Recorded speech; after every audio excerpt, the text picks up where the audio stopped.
is possible to dodge a bullet. What do you mean? You can't move faster than a bullet.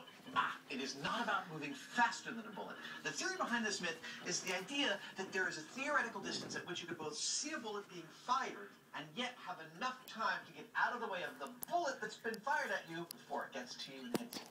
Well, the shooter would have to be some distance away, like, say, a sniper. Exactly. It's no myth that dodging a bullet at close range is never going to happen. But when you increase the distance from shooter to target, you increase the travel time for the bullet. So assuming a sniper is far enough away and you see him take the shot, can you really dive to survive? Here's what I'm thinking. This story is all about time. Yeah. So the first thing I think we want to determine is how much time a bullet spends in the air between the rifle and the target from a bunch of different distances. Makes sense to me. Let's get shooting. All right. And to find out just that, Adam and Jamie need a super-sized gun range, like this handy abandoned airfield. It's true that in the course of doing Mythbusters, Jamie and I have done our fair bit of shooting, and we're not bad shots. Oh, Jamie! Now we're talking. But for this story, we need real precision, real expertise, and that's why we brought in one of the finest marksmen in the country. Dave Lewanik has been a U.S. Army sniper for 31 years. He was commander of Which the is Army shooting team. quite an accomplishment, one of the actually. President's top 100 distinguished riflemen. It doesn't get any better than that. He's shooting a .338 sniper rifle. This is specifically designed for accuracy at extreme distance. And speaking of distance, 200, 500, and 1,200 yards are the marks from which the marksman will shoot. Here's how we're going to time the bullet's time of flight. The instant the bullet leaves the gun, it will cross through this piece of paper with a piece of foil on each side. When it breaks that piece of paper, foil will connect, creating an electronic switch connection, which will send a signal through this wire to this here timer until it starts timing. That timer will keep timing the whole time the bullet flies through the air.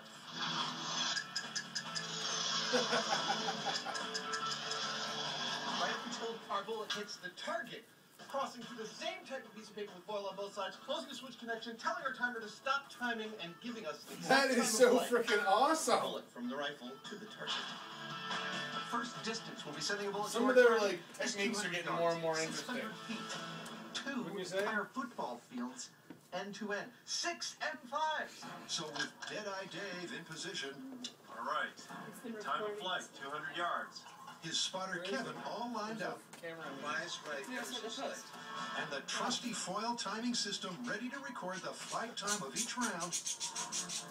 Oh, right edge, Dave. Right edge. This test is gonna be a breeze. Send it. What? Nothing. It started timing, it didn't stop timing. Maybe not. The trusty timing foil is failing. Basically, we've got an infarction somewhere in the circuit. The timing's just not working. We can't tell if it's at the gun or it's at the target, but in order to get timings, we have to suss this out. Next up, is the physics of a fall onto water really the same as pavement? Okay, so we've got a good one. In this episode, we're testing that water is as hard as pavement. Yeah, I've heard this one. The idea is that if you fall from a height tall enough and you get up enough speed, when you hit that water, it behaves just like pavement. Wake up, Buster. He's got some falling to do. It's an oft-repeated urban myth that if you fall into water from a great height, rather than a splash landing, you have a pavement equaling crash landing. Okay, so I think we need to get Buster, rig him with some accelerometers so we know how much impact he experiences, and then drop him on pavement and drop him on water and compare the results. Sounds good to me, but bad for Buster. So to find out whether or not water is in fact as hard as pavement, we are going to be dropping Buster from heights wearing one of these. This is an accelerometer. It is an electromechanical device used to measure acceleration forces. Now these forces are commonly known as gravitational forces, or G-forces. Now, the challenge with our specific experiment is that we're going to be measuring very high G loads, much higher than ordinary accelerometers can handle. That's why we have this system. I'm not fondling his nipple. It's specifically designed to measure up to 500 Gs. I've mounted it inside of a waterproof case in Buster's chest. Just like airplanes have black boxes, Buster has a black box. And this is it. All rigged up and ready to roll, the team hits the perfect location for a spot of Buster bouncing. Here we are at the South San Francisco Water Treatment Center, and this is the perfect location for us to test this myth. It's always exciting when the crane shows up. We have pavement and we have water. Once we get our crane set, we won't even have to move it. Bullseye. In the team side is a series of consistent comparative drop tests onto water and pavement at ever-increasing heights. Okay, so the way Buster falls and lands will affect our results. So we've rigged the system so that he should fall the same way every single time. All right, 25 feet, that's good. And first up is the feet first fall. How's that for alliteration? In 3, 2, 1. Ow! With a long day ahead, the dummy took that one in his stride. But what do the numbers tell us? So, he just dropped Buster from 25 feet onto the pavement feet first, and he pulled 60 G's. Now what we're going to do is hook him back up to the crane, swing him over to the water, drop him again from 25 feet first, and see how many G's he pulls. All right, that looks good. Now, I know water is technically incompressible, but compared to the pavement, I think we're going to see a lower G load because his feet are going to dip in, the water's going to give, and he's going to be decelerated over a longer time period. In 3, 2, 1. Oh, that didn't look so bad. That's definitely not the same as pavement. And the numbers bear that out. Okay, so I got no trigger, which means that that fall was less than 25 G's. It won't trigger anything below that.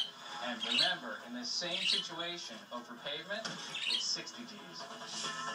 But the myth states that water equals pavement from a great height. And at greater heights, Buster will be falling at greater speeds. Perhaps hitting the water faster means the liquid won't displace and will behave just like an incompressible solid. Buster, my friend, things are looking up. 75 feet up. That's a long way to fall. Anybody feel sorry for Buster? No. Just checking. All right, here we go. 75-foot Why didn't you fall. put him in there Feet to touch first the into mat? water in 3, 2, 1. Case in point. That was a solid hit. And as Buster is raised and assessed, it looks like he's taken a severe pounding. But the data in the black box holds the objective key. We got 29. No way. Yeah, so that's half of what we got on pavement at 3 times the height. Wow. Not good news for the myth. The fall onto water at 75 feet is half as damaging as pavement from 25 feet. But there's one more test before the data set is complete. 75 feet onto pavement.